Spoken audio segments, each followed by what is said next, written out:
Have you ever wondered how our universe began and how it might end?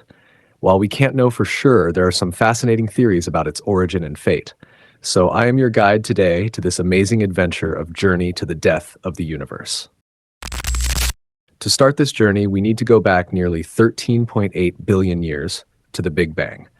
The Big Bang wasn't an explosion in space, but rather a rapid expansion of space itself from an incredibly hot, dense point. In a fraction of a second, the universe expanded very quickly, a period known as cosmic inflation. This set the stage for everything that followed.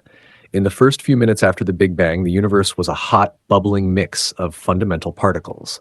Quarks, gluons, electrons, and neutrinos moved energetically. As the universe expanded and cooled, quarks began to combine, forming protons and neutrons. About 3 minutes after the Big Bang, the universe had cooled enough for nuclear fusion to occur. Protons and neutrons collided and stuck together, forming the first atomic nuclei in a process known as Big Bang nucleosynthesis.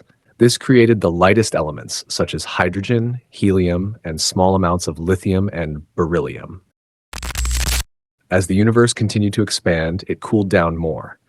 About 380,000 years after the Big Bang, temperatures fell to around 3000 K, allowing electrons to combine with protons and form neutral hydrogen atoms in a period called recombination. This was a key moment because it made the universe clear to light for the first time. The light released during recombination traveled through space and is still detectable today as the cosmic microwave background radiation, a faint glow that fills the universe and gives us a snapshot of the early universe. Following recombination, the universe entered a period known as the Dark Ages, lasting for several 100 million years. During this time, the universe was filled with neutral hydrogen gas, and no stars or galaxies had yet formed to light up space.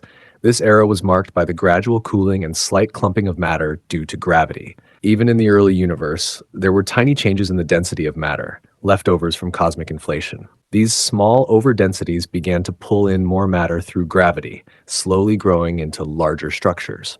As the universe cooled more, hydrogen atoms started to form simple molecules like hydrogen gas. These molecules helped the gas cool better, allowing dense regions to collapse further under gravity. This set the stage for the formation of the first stars and galaxies. In the next episode, we will see how the first stars and galaxies formed and how they affected the universe. So this is the Big Bang. You're watching Journey to the Death of the Universe, Episode 1. See you in the next one.